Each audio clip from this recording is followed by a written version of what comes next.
ꯑꯍꯥꯟꯕ ꯃꯛꯇꯗ A Taste of Manipur ꯒꯤ ꯕ꯭ꯂꯣꯒꯁꯤꯕꯨ ꯌꯦꯡꯕꯤꯔꯤꯕ ꯃꯄꯥꯟꯗ ꯂꯩꯕ ꯑꯃꯗꯤ ꯃꯅꯤꯄꯨꯔꯗ ꯂꯩꯕꯤꯔꯤꯕ ꯈꯨꯗꯤꯡꯃꯛꯄꯨ ꯑꯩꯍꯥꯛꯅ ꯏꯀꯣꯛꯅ ꯈꯨꯔꯨꯝꯖꯔꯤ꯫ ꯑꯩ ꯂꯥꯡꯕꯟ ꯊꯥꯒꯤ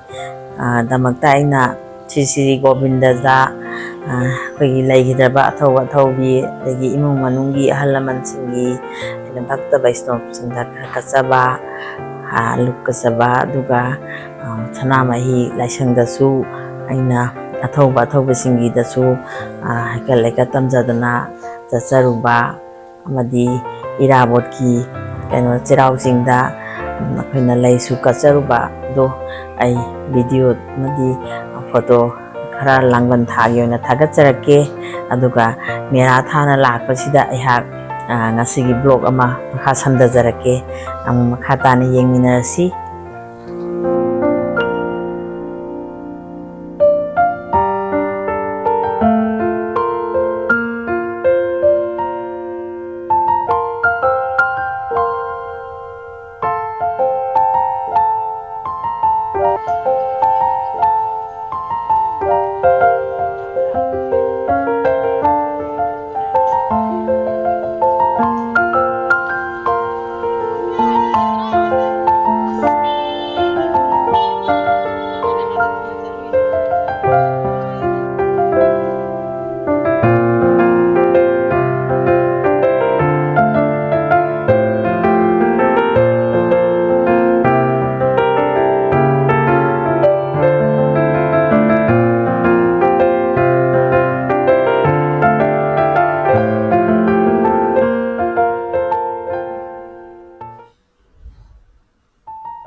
ꯑꯩꯒꯤ ꯃꯦꯔꯥꯊꯥꯒꯤ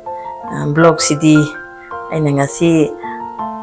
ꯁꯤꯡꯖꯃꯩ ꯀꯩꯊꯦꯜ ꯑꯃꯗꯤ ꯑꯩꯈꯣꯏꯒꯤ ꯄꯤꯁꯨꯝ ꯀꯩꯊꯦꯜꯗ ꯆꯠꯆꯔꯒ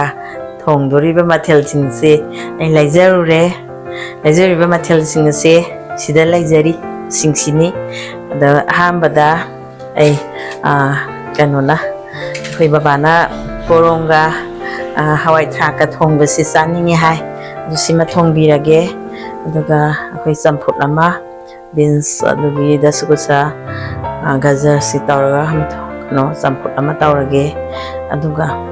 khoi mayang ton se aigi kanodi comment di ai blog kano tawjai comment ai hapjadi mayang complain do idi ahal oramnina kano tawdena adubu phone da aibu nungsi biba biro singna haibirakpai matungina aina kano si mayang tonga thangjinga si amtang thongbiro mama haina tawde ai thongjage tawjari aduga khogi lafu tharo ma ironjarage siman ironjarage aduga kobiga aduga nungsidak hawai mangan maru kharaga masisna kanghawoi saoi ma tawjarage tawjari adu makha tabadu yengminarasi ai thongba haujarage।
ꯑꯩꯒꯤ ꯃꯊꯦꯜꯁꯤꯡꯁꯦ ꯊꯣꯡꯕ ꯂꯣꯏꯖꯔꯕꯅꯤꯅ ꯑꯩ ꯍꯧꯖꯤꯛ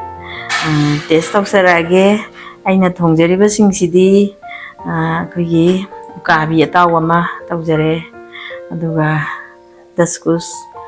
beans ꯇꯧꯔꯒ ꯆꯝꯐꯨꯠ ꯑꯃ ꯑꯗꯩ ꯄꯣꯔꯣꯡꯒ ꯍꯋꯥꯏ ꯊꯔꯥꯛ ꯑꯃ ꯊꯣꯡꯉꯦ ꯑꯗꯨꯒ ꯂꯐꯨ ꯊꯔꯣ ꯑꯃ ꯏꯔꯣꯟꯖꯔꯦ ꯑꯗꯨꯒ ꯁꯤꯅ ꯀꯣꯕꯤ ꯁꯥꯛ ꯑꯃꯒ ꯇꯧꯖꯔꯦ ꯑꯗꯨꯗꯤ ꯑꯩ ꯍꯧꯖꯤꯛ ꯇꯦꯁ ꯇꯧꯅꯕ ꯍꯥꯞꯊꯖꯔꯒꯦ ꯑꯃ ꯑꯗꯒꯤ ꯆꯝꯐꯨꯠ ꯑꯗꯨꯒ लफू थरो इरोंबसे पोरोंग थोंबसे अमुक हाप्थाजगे दे हावरंबदा कुइने कुइने थोंदबसिदा इजि अदुबु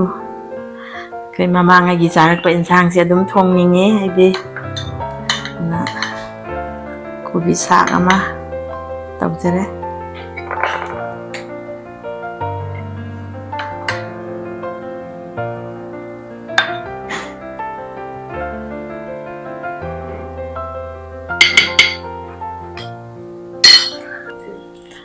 ꯑꯩ ꯍꯧꯖꯤꯛ ꯇꯦꯁ ꯇꯧꯖꯔꯛꯑꯒꯦ ꯃꯌꯥꯝ ꯌꯦꯡꯃꯤꯟꯅꯔꯁꯤ ꯆꯝꯐꯨꯠꯁꯦ ꯍꯥꯟꯅ ꯆꯥꯖꯒꯦ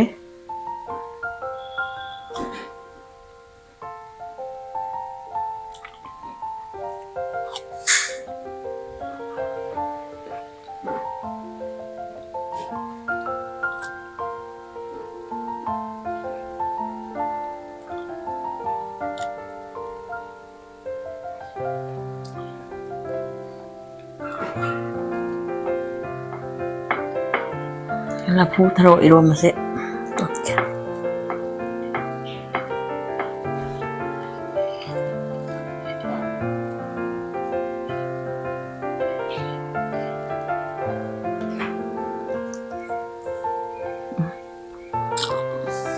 pakpai tuning kokse namsi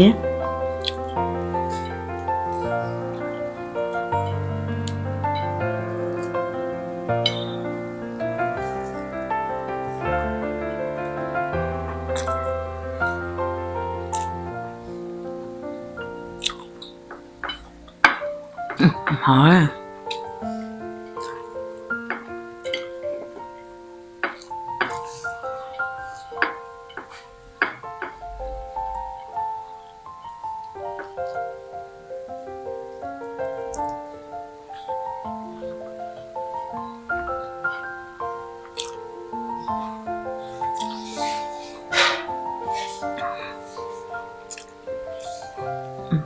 고비제 Manipurda thokpa ahama chumba yam kangal law yam chop oidri oi ha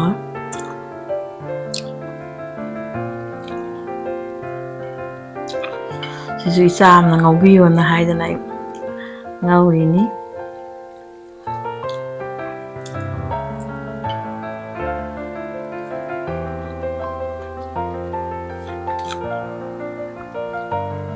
पोरोंग थोंबसे हम येंगे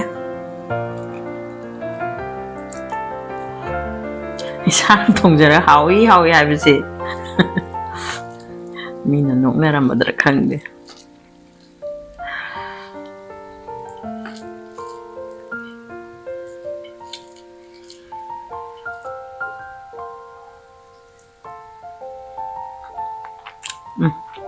हावे कोई थाइनेदगी लेरक्पा पोरोंग काबी सुंग चाबसिना ना पामजै दो मरक मक्ता कोई nga masaगुम्बसु अदुम चानिंगे yam hon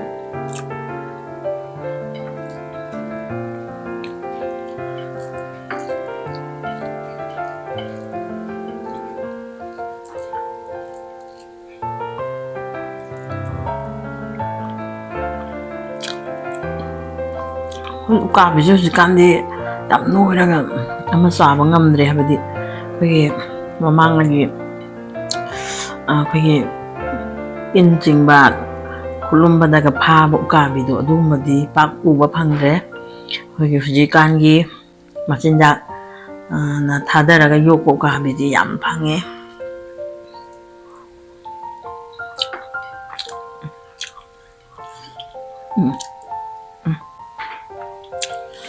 ꯌꯥꯝ ꯍꯥꯎꯔꯦ ꯑꯗꯨꯅ ꯑꯩꯒꯤ ꯕ꯭ꯂꯣꯛꯁꯦ ꯑꯩꯈꯣꯏ ꯌꯥꯝ ꯇꯣꯏꯅ ꯅꯝꯕꯗꯤ ꯉꯝꯖꯗ꯭ꯔꯦꯕ ꯑꯗꯨꯅ ꯃꯔꯛ ꯃꯔꯛꯇ ꯁꯨꯝ ꯇꯞꯄꯁꯨ ꯇꯞꯅ ꯑꯗꯨꯝ ꯊꯥꯖꯔꯛꯀꯦ ꯑꯩ ꯌꯥꯝꯅ ꯍꯦꯛꯇ ꯀꯝꯄꯤꯇꯤꯁꯟ ꯇꯧꯕ ꯈꯣꯠꯄꯁꯨ ꯉꯝꯖꯗ꯭ꯔꯦ ꯑꯗꯨꯅ ꯏꯁꯨ ꯏꯆꯥꯁꯤꯡꯁꯤꯅ ꯁꯪꯕꯗ ꯅꯝꯕꯤꯕꯅꯤ ꯑꯗꯨꯅ ꯑꯩꯒꯤ ꯕ꯭ꯂꯣꯛꯁꯤꯕꯨ ꯌꯦꯡꯕꯤꯔꯤꯕ ꯃꯌꯥꯝꯕꯨ ꯑꯩꯅ ꯏꯀꯥꯏ ꯈꯨꯝꯅꯕ ꯎꯠꯆꯔꯤ ꯑꯗꯨꯕꯨ ꯑꯩꯒꯤ ꯚꯤꯗꯤꯑꯣꯁꯤꯡ ꯐꯣꯟꯗ ꯃꯃꯥ ꯏꯆꯦ ꯏꯕꯣꯛ ꯑꯩ ꯁꯤꯒꯤ ꯊꯣꯡꯕꯤꯔꯛꯑꯣ ꯍꯥꯏꯕꯗꯣ ꯑꯗꯨꯝ ꯑꯩ ꯊꯣꯡꯖꯔꯛꯀꯦ ꯑꯗꯨꯕꯨ ꯑꯩ ꯀꯃꯦꯟꯒ ꯇꯧꯗꯅ ꯌꯥꯝꯅ ꯑꯗꯨ ꯑꯗꯥ ꯍꯥꯏꯕꯗꯣ ꯑꯩꯁꯨ ꯑꯍꯜ ꯑꯣꯏꯔꯛꯑꯕꯅꯤꯅ ꯐꯖꯕ ꯋꯥꯍꯩ ꯑꯗꯒꯤ ꯐꯖꯗꯕ ꯕꯦꯠ ꯀꯃꯦꯟ ꯄꯤꯔꯛꯄ ꯈꯣꯠꯄ ꯇꯧꯕꯁꯨ ꯑꯩꯈꯣꯏ ꯑꯍꯟꯅꯤꯅ ꯃꯗꯨ ꯑꯩ ꯅꯨꯡꯉꯥꯏꯖꯗꯦ ꯑꯗꯨꯝ ꯑꯩ ꯀꯩꯅꯣꯗꯤ ꯀꯩꯅꯣ ꯇꯧꯖꯩ ꯀꯃꯦꯟꯗꯤ ꯑꯩ ꯕ꯭ꯂꯣꯛ ꯇꯧꯖꯔꯒ ꯊꯝꯖꯩ ꯑꯗꯨꯅ ꯃꯈꯥ ꯇꯥꯕ ꯑꯗꯨꯝ ꯃꯊꯪ ꯑꯗꯨꯝ ꯑꯩ ꯅꯝꯖꯔꯛꯀꯦ